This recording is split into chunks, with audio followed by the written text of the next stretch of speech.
Mr. Liveris. Yes, Tassos. It's a great honor to have you again and talk to us on The Greek Reporter. Thank you. Please tell us a few words about this initiative that, as we know, is your brainchild. What it is we have tapped a vein of the Greek diaspora who really want to be partners with the Greek people in a way that has never been done before. What has been done before has been, if you like, individuals trying to do things. We may have had a couple of organizations, but nothing has pulled together the global Greeks ever before. So here we are, launching the Hellenic initiative today in Athens. It is global diaspora. We've had representatives from the UK, from Australia, from the United States. We have many who couldn't make it today because it was pulled together in short notice. Why? Because the President Clinton, the 42nd President of the United States, agreed to come here by himself with his own passion to be part of it. I'm very proud of that. The moment was never quite good enough to pull together the right groups of people.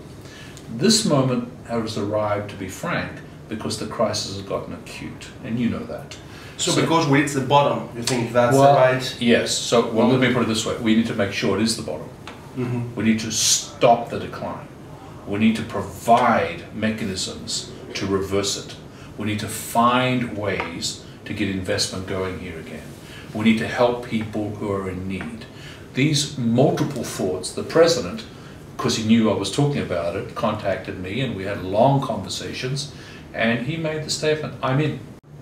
Greece needs to recognize what other countries do is use their diaspora. Israelis do it, the Irish do it, the Chinese do it. We are the same. We just happen to be living somewhere else. Okay? This is not just a vacation spot. This is the motherland. We care. So use that. You've interviewed me on this before. How do we tap that? How do we tap that capability? Well, several of us have decided to partner to try and do it. Can you please tell us a few names, maybe of the prominent Greeks? Well, we have to. I have to be circumspect, respect their confidentiality. The release says who the founders are. Yeah. That's all you need to know. And having two corporate executives like myself and Mr. Ken from Coca-Cola is very important. Having Mr. David from local community, a local representative of the local Greek community, and of course Mr. Stamas from the New York Greeks.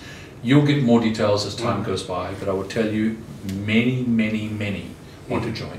And Mr. Ken is actually Turkish. I think the neighborhood of the community of Greece and Turkey, it's time we both realize that we're in it together. And it's time we both realize that we're a community. And yes, politicians will talk, but the people get on. And Mr. Kent is one of those. Can you please tell us a few about the technical details of today? What exactly happened in this conference? Because there's not really that much information. You know, the old adage, you're brainstorming because you have many people with many ideas. After that, you prioritize and you put against criteria on philanthropy and investment. After you do that, you pick 2 or 3 that are quick wins, and you do those. We're in that whole process. Did it cross your mind to maybe buy some Greek debt with this money? Would that help? Let me put it this way, as I just answered. Every idea on the table is on the table, and that's not, excluded.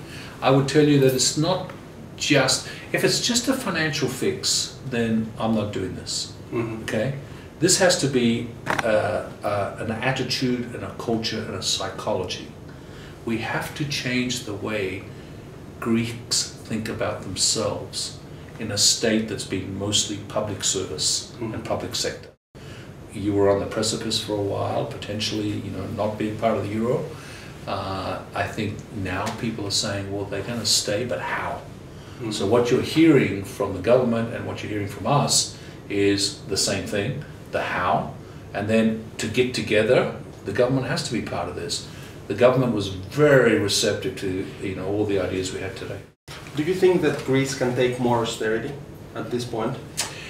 Let me put it this way. The answer to that question is if you're the ECB and the Troika, that's the only solution available because unless you don't have the currency solution, so you only have the cost solution. We all know that that is the only way they can actually operate. So that what do you have to do? You have to do something like this. I think the government realizes that. But if you're in a corner, very hard to come out. So someone has to give you a hand. In one last question, do you think that this movement actually will bring also individuals and big companies, respected companies like yours, who maybe come to Greece and look? Because that would be the greatest example. If Dow, for example, says we're coming to Greece and we're investing as Dow. Look, I just want to give you one story. Speaking, you asked me about my company, our company. 10 years ago, Turkey was nowhere. Today, Dow's investing $1 billion in Turkey. So, if you build it, they will come.